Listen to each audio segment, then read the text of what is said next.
সবাইকে প্রথমে আসসালামু আলাইকুম। আমি ঐন্দ্রিল আহমেদ। আমার বাবা বুলবুল আহমেদ আমাকে এফডিসির প্রাঙ্গণে আপনারা দেখছেন আজকে, কিন্তু স্মৃতির পাতা থেকে আমি বলতে পারি যে এখানে আমার জন্ম যখন হয় আমার বাবা তখন একজন মেগা স্টার। তো আমি কোলে এসেছি, ফিডার নিয়ে এখানে এসেছি, এখানে আমি মাঠে খেলেছি, এখানে আমার শিক্ষাটাও হয়েছে এরকম যে আমি স্টুডিওতে গিয়ে গিয়ে কখন যে একজন নিজেও শিল্পী হয়ে গেছে আমি সেটা নিজেই জানি না। আমি অভিনয় করেছি আমার বাবার পরিচালিত অনেকগুলো সিনেমাতে, এবং আজকে যে আয়োজন কিংবদন্তিদের সবাইকে স্মরণ করে একজন, আমি নিজে আমার বাবাকে নিয়ে স্মরণ করে একটি কিংবদন্তির বায়োগ্রাফি ডকুমেন্টারি বানিয়েছি। তো একজন কিংবদন্তিকে মনে করা, স্মরণ করা, এটা আমাদের আমরা যারা উত্তরসূরি, আমাদের পূর্বসূরিদের স্মরণ করা, এটা আমাদের সবারই উচিত। এবং আজকের যে আয়োজন, আমি অনেক টাচড এই আয়োজনে। আমি এসেছি, আমার শরীর অত ভালো ছিল না এবং আমার কিছু অন্যান্য ব্যস্ততাও আছে, তারপরে আমি এসেছি শুধুমাত্র আমার বাবার কারণে। আমার মনে হয়েছে যে আমি এখানে আমার উপস্থিতি মানে আমার বাবাকে নিয়ে আসা। এবং আমি এখানে যারা আয়োজক আছেন, যারা সবাই এত সুন্দর করে একটা আয়োজন করেছেন, সবাইকে অনেক ধন্যবাদ জানাচ্ছি। আমার মনে হয় এরকম আয়োজন আরও হওয়া উচিত, প্রতি বছর হওয়া উচিত।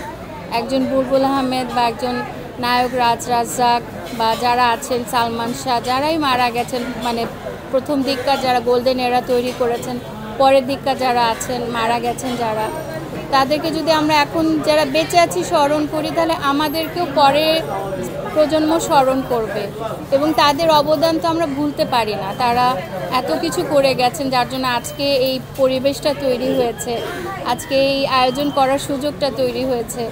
এবং সাদা কালো যুগ থেকে অনেক কষ্ট করে আজকের এই রঙিন যুগের চলচ্চিত্র তৈরি হয়েছে, বিভিন্ন মাধ্যমে বিভিন্নভাবে চলচ্চিত্র আসছে এবং মানুষ আবার, দর্শকরা আবার হলমুখী হয়েছে, দেশ বিদেশে বাংলাদেশে সিনেমা যাচ্ছে, সবাই দেখছে। তো এই আয়োজন অবশ্যই অব্যাহত থাকা উচিত। এবং আমি বুলবুল আহমেদের মেয়ে হিসেবে বলতে চাই যে আমার জন্মটাই এফডিসি বিটিভির প্রাঙ্গণে এবং আমি বড় হয়েছি, অনেক শিক্ষা পেয়েছি। আমি আপনাদের কাছে চিরকৃতজ্ঞ।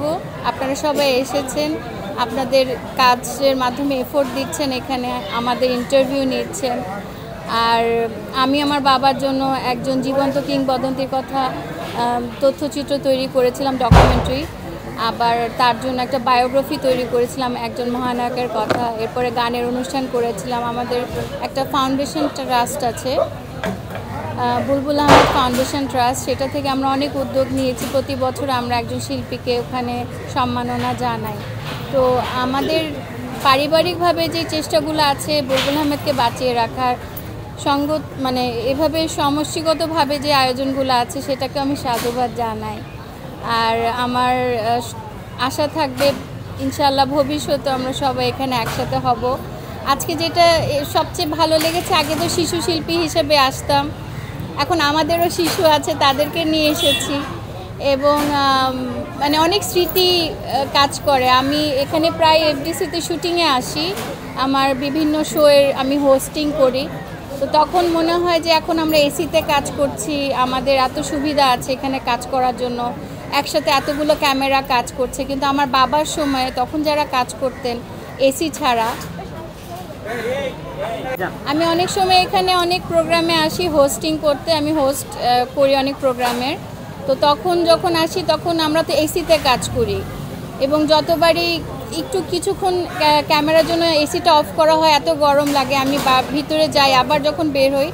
আমার প্রথম যেদিন বড় হওয়ার পর আব্বুকে ছাড়া আমি এফডিসিতে কাজ করেছি, আমি কেঁদে দিয়েছিলাম যে আমি তো এখানে এসিতে কাজ করছি, মেকআপ রুমে যাচ্ছি আবার আসছি, বা কিছুক্ষণের জন্য ক্যামেরাটা এসি বন্ধ হচ্ছে ক্যামেরার কারণে, কিন্তু আমার বাবাদের সময় এসির সুবিধাটা ছিল না। তারা অনেক কষ্ট করে এখানে কাজ করেছেন, তারা অনেক কষ্ট করে এক একটা জায়গা তৈরি করেছেন, যেখানে আমরাও এসে পরবর্তীতে কাজ করেছি। আমি অনেক ডাবিং করেছি, অনেক মুভিতে, অনেক জায়গায় অ্যাক্টিং করেছি।